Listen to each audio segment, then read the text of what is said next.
Selasa besok. Dan perlu kita tegaskan, pemanggilan kepada Said Didu ini pun menurut kami boleh jadi ini adalah juga merupakan pelanggaran terhadap konstitusi. Kenapa? Karena menyampaikan pendapat di depan umum adalah hak konstitusi setiap warga negara Republik Indonesia ini. Dipasangkan label PSN ini telah memberikan banyak sekali kerugian. Kerugian apa saja itu? Tentu saja kerugian finansial, kerugian sosial, dan kerugian spiritual. Ya, perlu Anda ketahui, itu ada komunitas masyarakat Banten yang bercorak Islami, maka otomatis hilang syiar dakwah, hilang dakwah Islam, hilang aktivitas ibadah umat Islam, dan seperti Maulid Nabi, ratiban, pengajian, dan sebagainya. Dan ini tidak bisa digantikan dengan uang seberapapun dan oleh apapun. Oleh karena itu, mari kita dengarkan bagaimana nanti nasihat dari Ustadz Fikri Bareno mengenai hal tersebut untuk menjadi kesadaran bagi bangsa Indonesia. Waktu dan tempat kami persilahkan.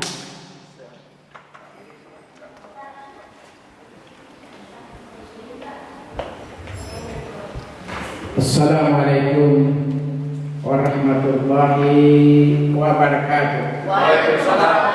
Innal hamdalillah nahmaduhu wa nasta'inuhu wa nastaghfiruh wa na'udzu billahi min shururi anfusina min sayyiati a'malina.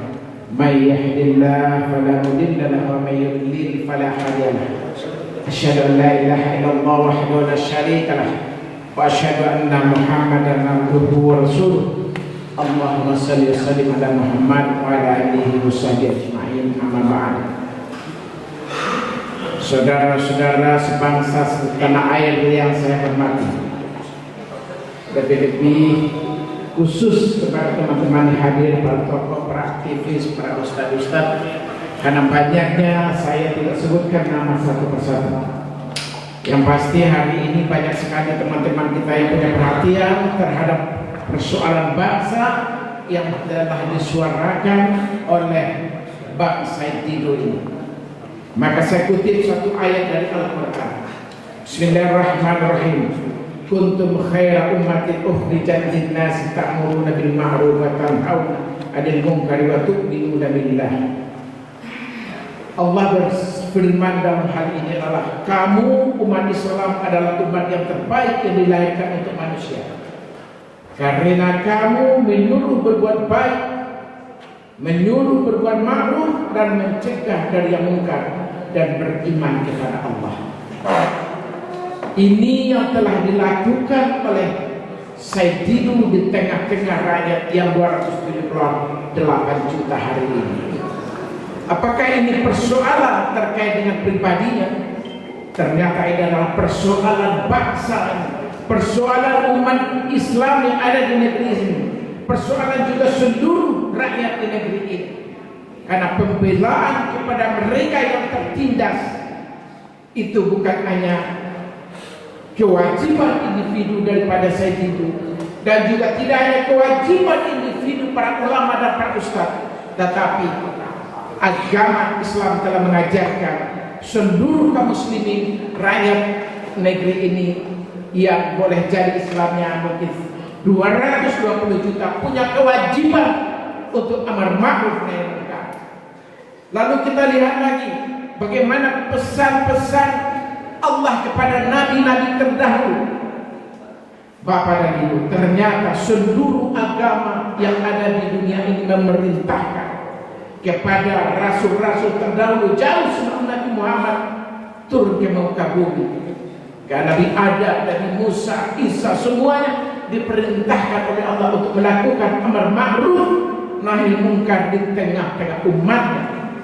Dan hari ini kita telah menyaksikan betapa ada seorang tokoh yang punya perhatian terhadap persoalan PIK 2 kita. Lalu dia dipanggil, kalau saya tidak salah hari Selasa besok ya, Selasa. Dipanggil hari Selasa besok. Dan perlu kita tegaskan, pemanggilan kepada Said Didu ini pun menurut kami boleh jadi ini adalah juga merupakan pelanggaran terhadap konstitusi. Kenapa? menyampaikan pendapat di depan umum adalah hak konstitusi setiap warga negara Republik Indonesia ini. Jadi kami, para ulama, para tokoh, para aktivis, para orang masyarakat yang peduli dengan bangsa dan negara hari ini, kita akan mengambil alih bahwa pembelaan kepada PIK 2 yang Pantai Indah Kapuk, yang hari ini kita menyaksikan bangsa itu dikriminalisasikan, itu kepada kita semua yang hadir hari ini. Dan tidak hanya kita yang hadir tentunya, seluruh rakyat Indonesia, kepada mereka yang peduli dengan bangsa dan negara ini, mereka yang ingin negeri ini ingin lebih baik, maka semuanya akan mengambil alih dan akan punya perhatian terhadap persoalan PIK 2 ini, dan tidak akan berhenti meskipun adanya pemanggilan kepada bangsa ini. Oleh sebab itu saya perlu sampaikan, kita secara Islam telah diajarkan setiap individu kita punya kewajiban untuk amar ma'ruf nahi munkar secara internal agama Islam kita.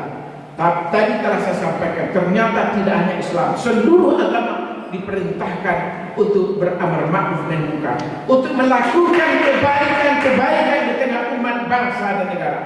Dan hari ini telah dimulai, telah dimotori oleh bangsa ini. Tentunya kita semuanya akan membela dan akan mendukung beliau. Takbir!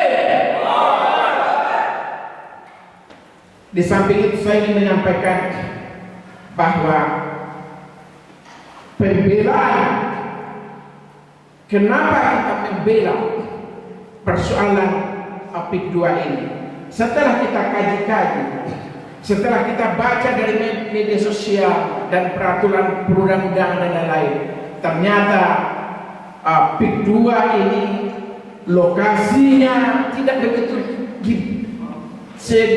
begitu didetailkan, sehingga mempunyai kemungkinan untuk melebar, meluas, dan sementara ada di sana hak-hak milik rakyat seperti yang kepemilikan daripada negara, misalkan sungai, jalan, masjid, kemudian hutan dan lain-lain, itu merupakan milik daripada bangsa dan negara, dan itu semuanya tentu akan dirampok secara rakasa, akan diambil secara kasar oleh mereka yang hari ini mempunyai kewenangan memperoleh hak daripada pengelolaan daripada PIK 2 ini. Nah, inilah makanya kita menyampaikan bahwa kita menyerukan kepada rezim, kepada Bapak Presiden Prabowo yang baru saja berkuasa hari ini.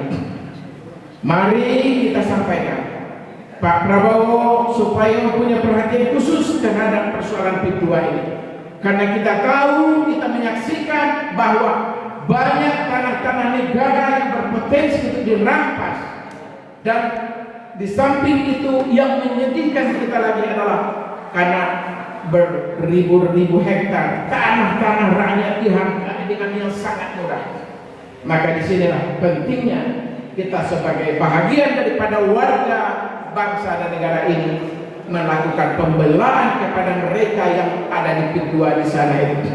Kenapa? Karena boleh jadi mereka yang memiliki, karena diintimidasi dengan segala persoalan, lalu mereka akan melepaskan hak-haknya dengan mudah gitu. Dan tentu akan berpotensi bagaimana melahirkan kemiskinan. Inilah kita sampaikan kepada Pak Prabowo, Presiden yang belum lama dipilih ini, agar mempunyai perhatian khusus terhadap persoalan PIK 2, sehingga PIK 2 ini karena pertama telah menelan korban jiwa, dan yang kedua ini berpotensi akan memiskinkan rakyat-rakyatnya, dan yang ketiga juga akan berpotensi sekali pantai-pantai mulai dari Pantai Indah Kapuk itu sampai ke Anyar itu akan dimiliki oleh pribadi-pribadi, oleh perusahaan-perusahaan, dan harusnya pantai itu adalah menjadi milik publik, dan kita akan menjadi orang yang akan sangat susah untuk mendapatkan yang tadinya itu adalah milik publik, milik kita bersama-sama, ketika itu telah dikuasai sebagai PSN ini, Periksa Strategis Nasional 2 ini, tentu kita akan telah menyaksikan daerah itu telah dipagar-pagar dan akan berpotensi negara di dalam negara. Inilah Pak Prabowo kita ingatkan, kita meminta juga karena kita rakyat Indonesia telah memilih Anda sebagai presiden. Mohon untuk memberikan perlindungan kepada rakyat kita yang terbesar, yang boleh jadi akan berdampak kepada jutaan orang.